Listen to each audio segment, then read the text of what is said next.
Assalamualaikum warahmatullahi wabarakatuh. Salam untuk kita semua. Bagaimana kabarnya anak-anak? Tentunya baik bukan? Ibu ucapkan selamat datang. Kalian sudah diterima di SMP Negeri 2 Pebayuran. Selamat bergabung dengan keluarga besar SMP Negeri 2 Pebayuran.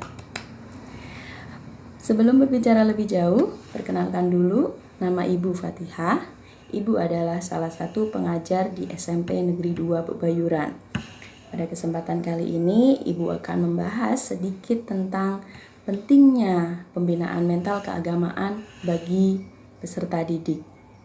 Jadi anak-anak, agama itu adalah salah satu hak yang mendasar sekali, hak asasi bagi manusia. Manusia bebas untuk memilih keyakinannya, untuk menentukan agama apa yang dia anut. Seperti yang sudah kita ketahui bersama, bahwa di Indonesia sendiri ada 6 agama yang resmi dianut oleh negara Indonesia.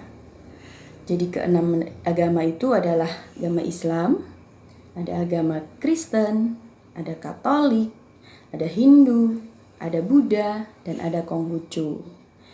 Jadi kita bebas untuk memilih apa keyakinan kita, apa agama yang kita anut, dengan berdasarkan pada ke-6 agama tersebut.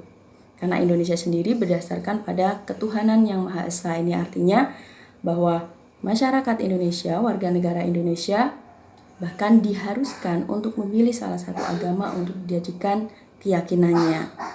Agama apapun itu pasti mengajarkan tentang kebaikan. Tidak ada satu agama pun yang mengajarkan tentang kejelekan.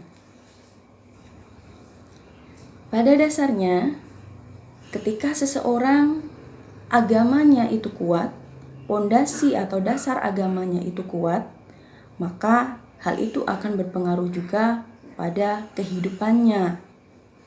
Misalkan saja, ketika seseorang itu memiliki pondasi agama yang kuat, ketika dihadapkan pada satu hal yang mengharuskan dia memilih untuk melakukan kejelekan atau melakukan kebaikan, pasti orang tersebut akan lebih memilih jalan kebaikan. Dasar agama yang kuat pada seseorang akan menuntun dia untuk melakukan kebaikan-kebaikan. Dia akan lebih sukarela, akan dengan kerelaan hatinya untuk melakukan kebaikan tanpa adanya unsur paksaan, tanpa ada rasa terbebani, tanpa ada rasa terpaksa. Seorang anak yang sejak kecil dididik dengan keagamaan yang kuat oleh keluarganya pasti akan berpengaruh pada karakter anak tersebut, pada akhlak anak tersebut, atau pada sikap dan perilakunya sehari-hari. Ibu berikan contoh kecil saja. Seorang anak yang memang sudah dididik keagamaan sejak dari dini, sejak dari kecil, sudah terbiasa, pasti dalam kehidupan sehari-hari segala hal yang dilakukannya itu berdasarkan pada agama yang dia anut. Contohnya, ketika dia akan melakukan sesuatu kegiatan, pasti akan diawali dengan doa. Doa untuk mengharap keridhaan dari Sang Penciptanya. Ketika dia bergaul dengan temannya, dia pasti akan lebih respect, akan lebih bersedia untuk menolong orang yang kesusahan, akan lebih berperilaku baik, menghormati orang lain, berbakti kepada kedua orang tua, berbakti dan menghormati mau untuk mematuhi peraturan-peraturan di sekolah, peraturan di negaranya, kemudian mau juga beribadah tanpa dipaksa. Jadi dia akan lebih bersedia, dia akan lebih rela untuk melakukan kebaikan sesuai dengan ajaran agamanya tanpa adanya paksaan. Dan ini pastinya juga akan berpengaruh pada aspek-aspek kehidupannya yang lain. Seseorang yang agamanya kuat, seseorang yang pondasi agamanya kuat, pasti akan berpengaruh pada sisi kehidupan yang lainnya. Pondasi agama yang baik, dasar agama yang baik akan berpengaruh pada kehidupan orang tersebut.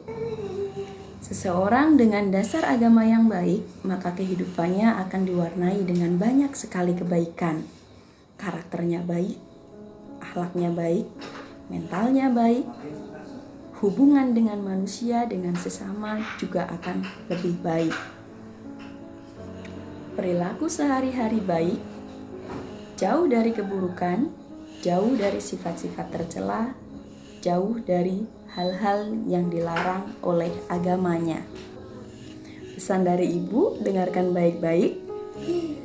Berpedoman pada ajaran agama, kelak itu yang kan selamatkan kita. Jika kau tak patuhi perintah Tuhan, kelak kehancuran yang kan kau dapatkan. Oke. Ibu mohon maaf kalau ada kesalahan. Terima kasih atas perhatiannya. Assalamualaikum warahmatullahi wabarakatuh.